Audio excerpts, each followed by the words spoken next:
ನಮಸ್ಕಾರ. ಇದು ನಿಮ್ಮ GBH63 ಅಪ್ಡೇಟ್ಸ್ ಯೂಟ್ಯೂಬ್ ಚಾನಲ್.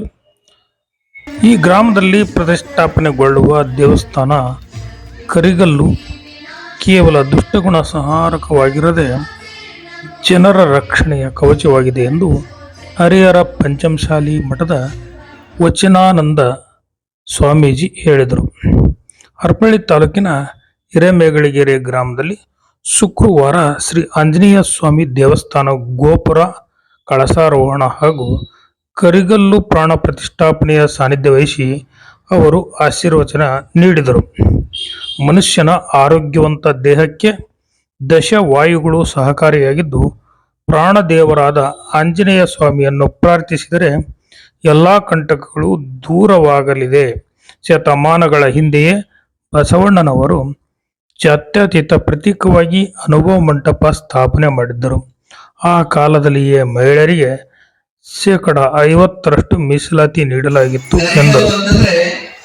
ಯಾವುದೇ ಒಬ್ಬ ವ್ಯಕ್ತಿ ಆ ಗೆರೆಯನ್ನು ದಾಟಿ ಬರಬೇಕಾದ್ರೆ ಅವರಲ್ಲಿರುವಂತ ಎಲ್ಲ ದುಷ್ಟಗುಣಗಳು, ಕೆಟ್ಟ ಕಾರ್ಯಗಳು ಈ ಊರಿಗೆ ಪ್ರವೇಶ ಆಗದಿರಲಿ ಅಂತೇಳಿ. ಅದು ಕೆಂಪು ಕಲ್ಲಿಲ್ಲ, ಅದು ಬಿಳಿ ಕಲ್ಲ ಇಲ್ಲ, ಅದು ಯಾವ ಕಲ್ಲದ?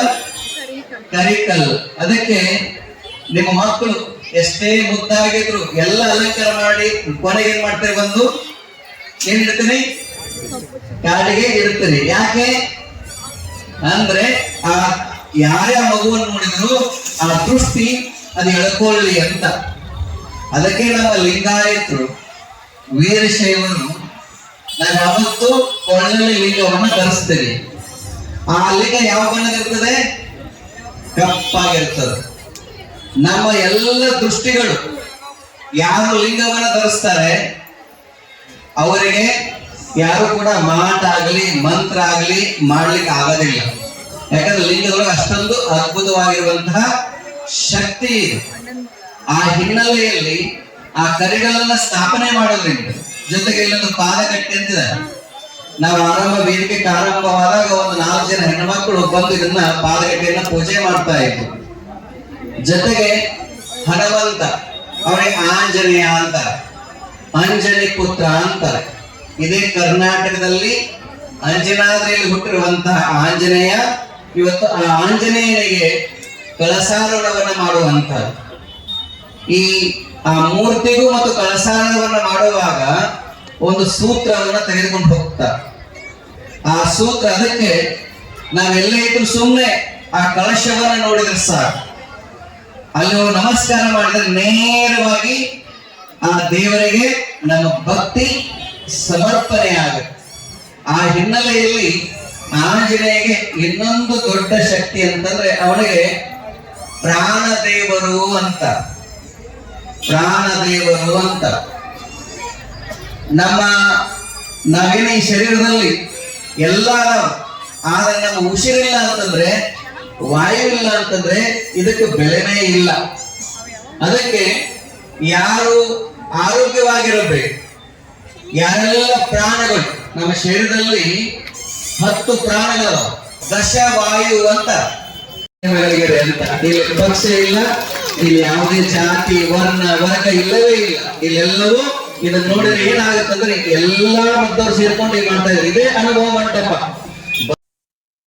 ಹಂಪಸಾಗರ ನವಲಿ ಕಟ್ಟಿಮನಿ ಹಿರೇಮಠ ಅಭಿನವ ಶಿವಲಿಂಗ ರುದ್ರಮುನಿ ಶಿವಾಚಾರ್ಯ ಸ್ವಾಮೀಜಿ ಆಶೀರ್ವಚನ ನೀಡಿ, ಜೀವವನ್ನು ಉಳಿಸುವ ವೈಜ್ಞಾನಿಕ ದಿನಗಳಲ್ಲೂ ಜೀವನವನ್ನು ರೂಪಿಸುವ ಶಕ್ತಿ ಧರ್ಮಕ್ಕಿದೆ. ಹಿರಿಯರು ಅಂತಹ ಧಾರ್ಮಿಕ ಆಚರಣೆಯನ್ನು ಯುವ ಪೀಳಿಗೆಗೆ ಪ್ರಸರಿಸಬೇಕು. ದೇವರ ಒಲಿಮೆಗೆ ಕೇಶ ವೇಷ ಬದಲಾಯಿಸುವ ಬದಲು ಅಹಮ್ಮನ್ನು ತೊರೆದರೆ ಮಾತ್ರ ಮೋಕ್ಷ ಸಿಗಲಿದೆ ಎಂದರು. ಭಕ್ತರಿಗೆ ನೇರವಾಗಿರುವಂತ ಕನೆಕ್ಷನ್ ನಡೆದಿದೆಯಲ್ಲ, ಅದಕ್ಕಾಗಿ ಜನ ನಿಂತಿದ್ದಾರೆ. ಇದು ರೊಟ್ಟಿಗಲ್ಲ, ಬಟ್ಟಿಗೂ ಅಲ್ಲ.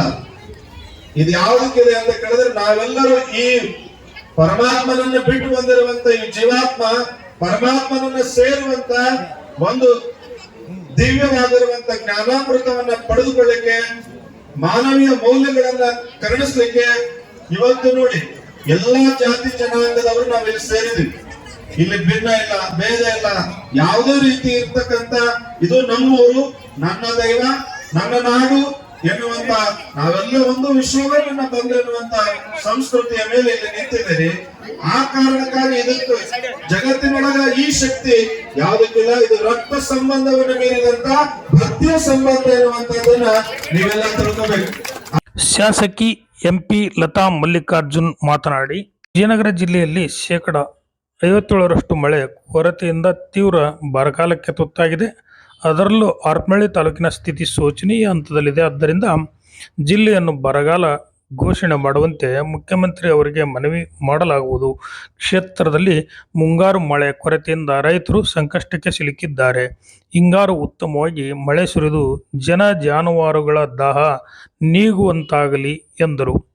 ರಾಹುಲ್ ಗಾಂಧಿ ಅವರ ಕನಸಿನ ಪ್ರತಿಶತ 37 ಮೀಸಲಾತಿ ಮಹಿಳಾ ಮೀಸಲಾತಿ ಮಸೂದೆಯನ್ನು ನರೇಂದ್ರ ಮೋದಿಯವರು ಜಾರಿಗೊಳಿಸಲು ಸಜ್ಜಾಗಿದ್ದಾರೆ. ಇದು ಮಹಿಳೆಯರ ಸಬಲೀಕರಣಕ್ಕೆ ಪೂರಕವಾಗಲಿದೆ. ಹಿರಿಯರು ನೀಡಿದ ಸಂಸ್ಕೃತಿ, ಸಂಸ್ಕಾರ, ಧಾರ್ಮಿಕ ಪದ್ಧತಿಗಳನ್ನು ಸರ್ವಕಾಲಕ್ಕೂ ಉಳಿಸಿಕೊಂಡು ಹೋಗಬೇಕು ಎಂದರು. ಮಹಿಳೆಯರು ನಮ್ಮ ಜಿಲ್ಲೆಗೆ ಹೆಚ್ಚಿಗೆ ಬರಲಿ, 2 ಬರಲಿ, 3 ಬರಲಿ, ಒಟ್ಟು ರಿಸರ್ವೇಶನ್ ಆಗಲಿ ಅಂತ ಆಸೆ ಪಟ್ಟಿದ್ದೇನೆ. ನನಗೆ ಅಂತಲ್ಲ, ಯಾರೇ ಆಗಿರಲಿ ಅವ್ರಾಗ್ಲಿ. ಬಟ್ ಹೆಣ್ಮಕ್ಳು ಅತಿ ಹೆಚ್ಚಾಗಿ ಓಟ್ ಹಾಕೋದ್ರಿಂದ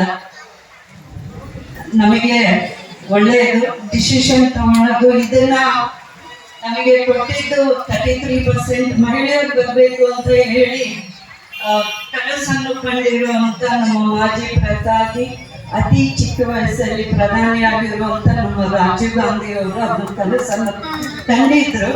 ಇವತ್ತಿನ ಮೋದಿಯವರು, ನಮ್ಮ ಪ್ರಧಾನಿಯವರು ಇವತ್ತು ಅದನ್ನ ಆ ಕನಸನ್ನು ಸಹಕಾರ ಕೊಟ್ಟು ಮಾಡ್ತಾ ಇದ್ದಾರೆ. ಅದನ್ನು ನಾವೆಲ್ಲರೂ ಒಪ್ಕೋಬೇಕು. ಹೆಣ್ಮಕ್ಳು ಪಕ್ಷ ಯಾವುದೇ ಭೇದ ಭಾವ ಇದ್ರು ಒಳ್ಳೆಯ ಕೆಲಸ ಮಾಡಿದ್ರೆ ಅವ್ರನ್ನ ನೆನೆಸ್ಬೇಕು ಅನ್ನೋ ಒಂದು ಮಾತಿರುತ್ತೆ. ಅದನ್ನ ನಾನು ಇವತ್ತು ನಮ್ಮ ಪ್ರಧಾನಿಯವ್ರನ್ನ ನೆನೆಸಿದ್ದೇನೆ. ಹೆಣ್ಮಕ್ಳು ತಯಾರಿಯಾಗಿ ಮುಂದೆ 33% ಹೆಂಗಿದ್ರು 50% ನಾವು ಗ್ರಾಮ ಪಂಚಾಯತಿ, ತಾಲೂಕ್ ಪಂಚಾಯತಿ, ಜಿಲ್ಲಾ ಪಂಚಾಯತಿಯಲ್ಲೆಲ್ಲ ಕೊಡ್ತಾ ಇದ್ದೀವಿ. MLAಗೆ MP ಗೆ ಕೊಟ್ಟಿರ್ಲಿಲ್ಲ. ಈ 33% ಬರೋದ್ರಿಂದ ನಮ್ಮ ಹೆಣ್ಮಕ್ಳಿಗೂ ಒಂದು ಅವಕಾಶ ಸಿಗುತ್ತೆ ಅಂತ ಹೇಳ್ತಾ ತಾಯಿ ವರಮಹಾಲಕ್ಷ್ಮಿ. ಹರಿಹರದ ಮಾಜಿ ಶಾಸಕರಾದ HS ಶಿವಶಂಕರ್ ಅವರು ಮಾತನಾಡಿ, ಹರಿಹರ ಹರಪನಹಳ್ಳಿ ಅಮಿನಾಭಾವ ಸಂಬಂಧವಿದೆ. ಭದ್ರಾ ಅಚ್ಚುಕಟ್ಟಿನ ಪ್ರದೇಶದಲ್ಲಿ ಕಾಲುವೆ ನೀರು ಸರಿಯಾಗಿ ತಲುಪುತ್ತಿಲ್ಲ. ಈ ಕುರಿತು ಕ್ರಮಕ್ಕೆ ಚಿಂತಿಸಲಾಗುವುದು. ಸದ್ಯ ಮಳೆಗಾಲದಲ್ಲಿ ಹರಿಸಬಹುದಾದ ಕಾಲ ಮುಗಿದಿದೆ. ಹರಿಸಿದರೂ ಇಳುವರಿ ವ್ಯತ್ಯಾಸ ಬರುವ ಮಾತುಗಳು ಕೇಳಿ ಬರುತ್ತಿದೆ. ಡಿಸೆಂಬರ್ನಲ್ಲಿ ನೀರು ಬಿಡುವುದು ಒಳಿತು. ಈ ಕುರಿತು ಸರ್ಕಾರಕ್ಕೆ ಒತ್ತಾಯಿಸಲಾಗುವುದು. ಇಂದಿನ ರಾಜಕೀಯ ವ್ಯವಸ್ಥೆ ಜಾತಿ ಹಣದ ಮೇಲೆ ನಿಂತಿರುವುದು ದುರಂತ.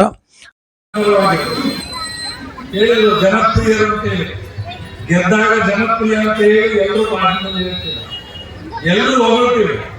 ಆದ್ರೆ ಜನಪರವಾಗಿರ್ತಕ್ಕಂಥ ಶಾಸಕರನ್ನ ಪಡೆದು ಮಾತ್ರ ನಾವು ಮಾಡಿದಂತ ಕೆಲಸ ಬಹುದಿನ ಉಳಿತದೆ ಅಂತ ಜನಪರ ಕೆಲಸವನ್ನು ನಮ್ಮ ಲತಾ ಮಲ್ಲಿಕಾರ್ಜುನ್ ಅವರು ಮಾಡ್ತಾ ಇದ್ದಾರೆ ಅಂತ ನನಗೆ ಅನಿಸಿದೆ.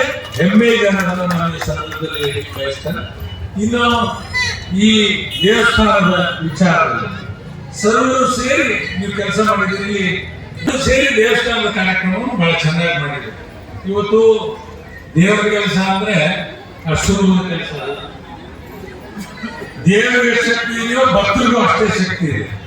ಸಮರ್ಥನೆ ಮಾಡ್ತಕ್ಕಂಥ ಕೆಲಸವನ್ನು ಇವತ್ತು ನೀವೆಲ್ಲ ಮಾಡಿದ್ದೀವಿ. ಕಳಸಾರೋಹಣ ಕಾರ್ಯ ಏನು? ಕಳಸಾರೋಹಣ ಕಾರ್ಯ ಅಂತ ಹೇಳಿದ್ರೆ ಸ್ವರ್ಗದಲ್ಲಿರ್ತಕ್ಕಂಥ ಭಗವಂತ ಮತ್ತು ದೇವರ ಇಲ್ಲಿ ನಾವೇನು ಪೂಜೆ ಮಾಡ್ತೀವಿ, ಇಬ್ಬರ ನಡುವೆ ಸಂಪರ್ಕ ಸಾಧಿಸುವ ಒಂದು ಏನು ಗೋಪುರ ಅಂತ ನಾವು ತಿಳ್ಕೊಳ್ಬೇಕು. ನಾವು ದೇವಸ್ಥಾನಕ್ಕೆ ಹೋಗಿ ಎಷ್ಟು ಬರ್ತೀವೋ, ಭಕ್ತಿ ಸಮರ್ಪಣೆ ಮಾಡ್ತೀವೋ, ಅಷ್ಟು ಗೋಪುರವನ್ನು ಕೂಡ ನೋಡ್ಬೇಕು. ಗೋಪುರ ನೋಡಿದ್ರೆ ಸಂಪೂರ್ಣ ಆಗುತ್ತೆ ನಮ್ಮ ಭಕ್ತಿ. ಹೀಗೆ ಇದ್ರೆ ಭಕ್ತಿ ಸಂಪೂರ್ಣ ಆಗೋದಿಲ್ಲ. ಹಾಗಾಗಿ ಇವತ್ತು ಕಳಸಾರೋಹಣ ಬಹಳ ಒಳ್ಳೆ ಕಾರ್ಯಕ್ರಮವನ್ನು ಮಾಡ್ಕೊಂಡಿದ್ದೀರಿ. ಎಲ್ಲ ಒಂದು ಸೇರಿ ಕೆಲಸ ಮಾಡ್ತಾ ಇದ್ದೀವಿ. ಅದಕ್ಕೆ ಅನೇಕರು ಸಾಕಷ್ಟು ದಾನ ಧರ್ಮ ಮಾಡಿರ್ತಾರೆ. ಇವತ್ತು ನಾವು ಏನ್ ದುಡಿದ್ರು ಕೂಡ ದುಡಿದು ಊಟ ಮಾಡಕ್ ಆಗೋದಿಲ್ಲ. ನಾವೇನ್ ಪಡ್ಕೊಂಡು ಬಂದಿರ್ತೀವೋ ಅದನ್ನೇ ಊಟ. ಮಾಜಿ ಶಾಸಕ ಅರುಣ್ ಮಾತನಾಡಿ, ಐಕ್ಯತೆಯ ಸಂಕೇತವಾಗಿ ಗ್ರಾಮದಲ್ಲಿ ಹಬ್ಬ, ಧಾರ್ಮಿಕ ಆಚರಣೆಗಳು ಅನುಕರಣೀಯ ಎಂದರು. ಹಿರಿಯ ಮುಖಂಡ ಪಿ. ಮಹಾಬಲೇಶ್ವರಗೌಡ ಮಾತನಾಡಿ, ಭದ್ರಾ ನಾಲೆಗೆ ಹರಿಯುವ ಕೊನೆಯ ಹಂತದವರೆಗೂ ತಲುಪುವುದಿಲ್ಲ. ಬೇಸಿಗೆಗೆ 120 ದಿನಗಳ ಕಾಲ ನಿರಂತರ ನೀರು ಬಿಡಬೇಕು. ಶಾಸಕರ ದಿಟ್ಟ ಹೆಜ್ಜೆಯೊಂದಿಗೆ ಕ್ರಮ ಕೈಗೊಳ್ಳಬೇಕು ಎಂದರು. ಎಸ್. ಹನುಮಂತಪ್ಪ ಮಾತನಾಡಿ, ರೈತಾಪಿ ವರ್ಗಕ್ಕೆ ಸೀಮಿತವಾಗಿರುವ ಗ್ರಾಮದಲ್ಲಿ ಶಿಕ್ಷಣಕ್ಕೂ ಸಮಾನ ಆದ್ಯತೆಯನ್ನು ನೀಡಿ ಅಭಿವೃದ್ಧಿ ಹೊಂದಬೇಕು ಎಂದರು. ಈ ಸಂದರ್ಭದಲ್ಲಿ ಶಾನುಭೋಗರ ವೆಂಕಟರಾವ್, ಅಂಗಡಿ ಚಂದ್ರಪ್ಪ, ಶಿವಾನಂದಯ್ಯ, ಶಿವರುದ್ರಯ್ಯ, ಹರೀಶ್ ಗೌಡ, ಟಿ. ಹನುಮಂತಪ್ಪ, ಎಂ. ಪರಶುರಾಮ್, ಉದಯಶಂಕರ್, ಈಡಿಗರ Nagaraj, Krishnamurthy, Parameshwarappa, Gavisiddanagouda, Bashettappa, H. Hanumanthappa, Shashappa, M. Manjinappa, Belur Shankarappa, Shekharappa, Rudrappa, R. Rangappa, Chowdappa ಮತ್ತು ಇತರರು ಇದ್ದರು. ವರದಿ ಮಹೇಶ್, ಹಿರಿಯ ಪತ್ರಕರ್ತರು. ನಮಸ್ಕಾರ, ಇದು ನಿಮ್ಮ GBH 63 ಅಪ್ಡೇಟ್ಸ್ ಯೂಟ್ಯೂಬ್ ಚಾನೆಲ್. ದಯಮಾಡಿ ನಮ್ಮ ಚಾನೆಲ್ ಸಬ್ಸ್ಕ್ರೈಬ್ ಮಾಡಿ, ಶೇರ್ ಮಾಡಿ, ಲೈಕ್ ಹಾಗೂ ಕಮೆಂಟ್ ಮಾಡಿ. ಧನ್ಯವಾದಗಳು.